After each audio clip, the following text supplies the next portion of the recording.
Hello everyone, welcome to my channel. कैसे हैं आप लोग? आप सब बढ़िया होंगे।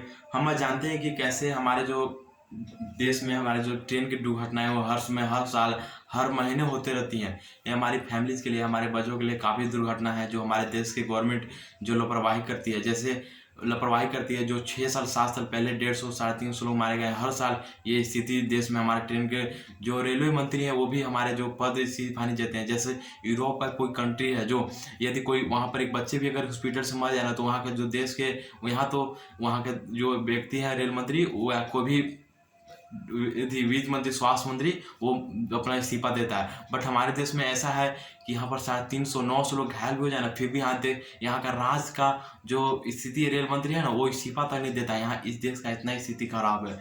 स्थिति इसलिए खराब है क्योंकि हमारे देश में जो लापरवाही होती है। जैसे दो ट्रेन आई आपस में। जैसे आज एक हुआ कि यशवंतपुर से हावड़ा के बीच में जो ट्रेन आ रही थी बालसोरे के आसपास में, उड़ीसा से उड़ता आ रही थी, और दूसरा ट्रेन थी जो चेन्नई से आ रही थी, कोरोमंडल से चेन्नई होते हुए कहाँ आ रही थी, उड़ीसा में। दोनों ट्रेन जैसे ही टकराई, उसके बाद जो देश में आंसू की लहर थी, एक मतलब एक दुखी बोल सकते हैं, उसके बीच में हमारे देश में जो दुखी स्थिति थी वो इतनी खराब थी, भयावह थी, जहाँ पर लगभग 300 लोग मारे गए और लगभग 1000 से ज़्यादा लोग घायल हो चुके हैं। ये 2 जून की बात है, जब फ्राइडे में जब बालासोरे में घटना हुई, तो पूरे देश में एक मतलब आंसू की दुखी घड़ी आ गई थी हमारे देश में।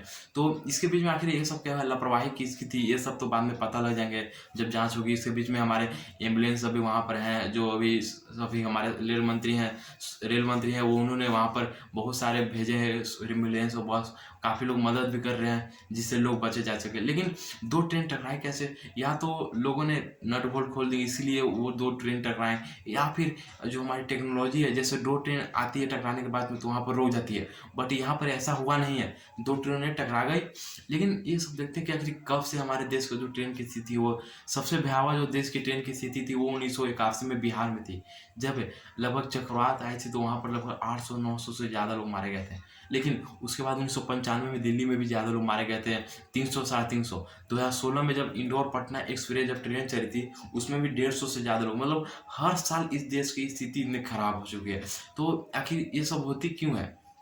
सबसे पहला हमारे देश में जो लोगों को सबसे पहले टेक्नोलॉजी ये सब आना चाहिए। जैसे जापान में बहुत बड़े बड़े टेक्नोलॉजी, वहाँ पर तो कोई ट्रेन का एक्सीडेंट होता तक नहीं है। लेकिन हमारे देश में, इंडिया में, यहाँ इतनी जनसंख्या कि हर बोगी में लगभग 300 लोग 200 लोग इससे ज़्यादा बैठे हुए होते हैं। तो इसलिए हमें टेक्नोलॉजी लेकर आना होगा, रिसर्च एंड डेवलपमेंट करने होंगे, तब जाके हमें एजुकेशन, जैसे तभी जाकर हमें एक से एक टेक्नोलॉजी जैसा एक बुलेट ट्रेन हमें जब आएंगे, तब देश में ऐसा एक्सीडेंट कभी होगा नहीं। लेकिन सबसे पहली जो प्रॉब्लम है, जैसे हमारे अभी बहुत सारे ट्वीटेड किए हमारे कांग्रेस के जो थे उन लीडरों, मल्लिकार्जुन खड़गे, उन्होंने कहा कि बहुत सारे दुख के कई देश के, जापान और रशिया जैसे हमारे देशों ने, यूरोपियन यूनियन जैसे लोग ने हमारे देश को अभी दुखी के बीच में बोला है कि हाँ ठीक है, ऐसा गलती हुआ है। लेकिन जब पीएम मोदी जी अभी वहाँ पर पहुँचे हुए हैं, तो ये सब प्रॉब्लम है हमारे देश में। लेकिन thank you so much watching for this video.